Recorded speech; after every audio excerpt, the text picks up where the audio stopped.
Good afternoon, everyone. Today I will discuss about the early societies. Second topic in history. It is first chapter.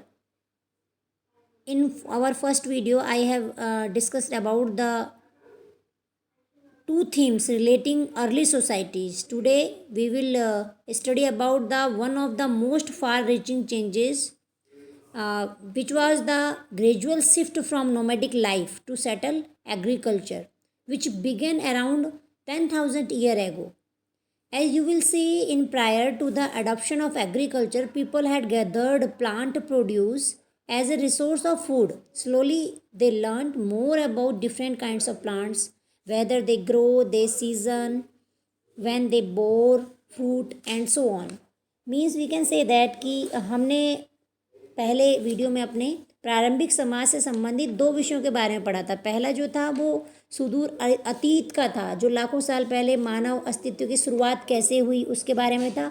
और दूसरा जो subject था उसमें हमने लगभग कुछ प्रारंभिक नगरों जैसे मेसोपोटामिया के जो शहर थे जो वर्तमान इराक में है इस समय, उनके बारे में चर्चा करी थी।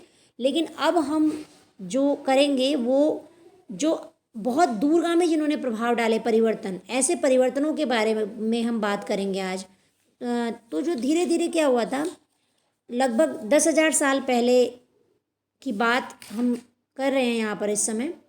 इसमें धीरे धीरे क्या हुआ था कि लोग जो थे वो खाना बदोश ज़िंदगी को we can say that nomadic जो ज़िंदगी होती है, मतलब घूमना फिरना, इधर उधर चले जाना, चलते चले जाना। अब इन्होंने इस ज़िंदगी को छोड़कर खेती के लिए एक स्थान पर बस गए, जो लगभग 10,000 साल पहले शुरू हो गया था। जैसा कि आप यहाँ पर देखेंगे कि सबसे पहले खेती अपनाने से पहले लोगों ने अपने भोजन के लिए क्या किया था, पेड़ पौधों को इकट्ठा करना शुरू किया था। धीरे धीरे उन्होंने पौधों के बारे में जानकारी ली, जैसे वेयर दे ग्रू, वो मतलब कहाँ उगते हैं, वे किस मौसम में फलते हैं, इस तरह से काफ़ी सारी जानकारी उन्होंने ली। From this they learn to grow plants in West Asia. Wheat and barley, pea and various kinds of pulses were grown in East the South East Asia. The crop that grow easily were millet and rice. Millet was also grown in the Africa around the same time. People learned how to domesticate animals such as sheep, goat, cattle, pig, and donkey. And plant fibers such as cotton and flax and animal fibers such as wool were now woven in cloths. Somewhat later, about 5,000 years ago, domesticated animals such as cattle and donkey were hushed. We can say that they use these animal to plows and carts. मतलब कहने का ये है कि जब उन्हें ये पता चल गया उन्होंने कि कैसे पौधे किस मौसम में उगते हैं, कब वो फलते फूलते हैं, तो उन्होंने इसी जानकारी के आधार पर क्या किया, पौधों को उगाना सीख लिया। पश्चिमी एशिया में जो था गेहूँ और जौ, मटर और कई तरह की दालों की फसलें उगाई जाती थी। ऐसे ही पूर्वी और दक्षिणी एशिया में क्या था, ज्वार, बाजरा और धान की फसलें आसानी से उगाई जाने लगी थी।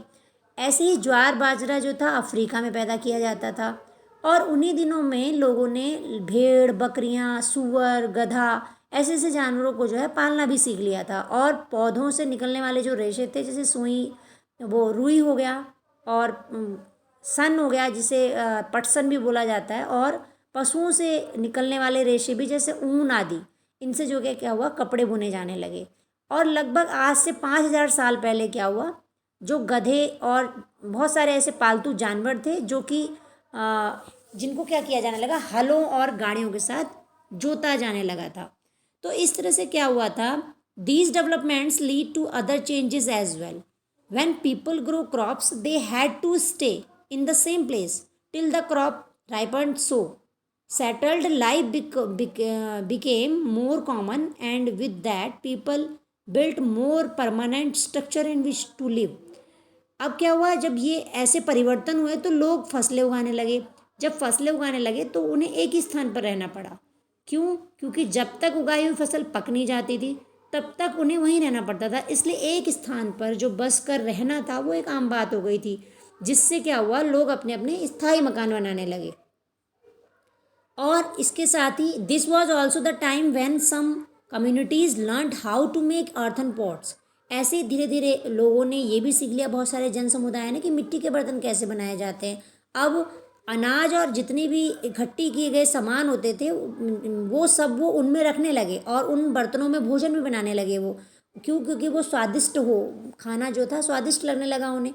तो भोजन बनाने की प्रक्रिया पे बहुत ज़्यादा ध्यान दिया जाने लगा। और the way this was the time also, this was the way stone tools were made also changed, while earlier methods of making tools continued. Some tools and equipments were now smoothened and polished by an elaborate process of grinding. क्या हुआ? धीरे धीरे पत्थर के भी औजार बनने लगे। नॉर्मली जो था पहले पत्थरों के एक सिंपल से औजार बनाए जाते थे, बाद में धीरे धीरे क्या किया गया, उन्हें चिकना किया गया, उन्हें पॉलिश किया जाने लगा और बहुत सारे उपकरण बनाए जाने लगे। जैसे अनाज साफ करने के लिए ओखली बनाने लगे, वो मूसल बनाने लगे, पत्थर की कुल्हाड़ी बनाने लगे, फावड़ा जिससे जुताई की जा सके, भूमि साफ की जा सके, बीज बोने के लिए, खुदाई करने के लिए। तो इस तरह से धीरे धीरे उन्होंने बहुत सारी चीज़ें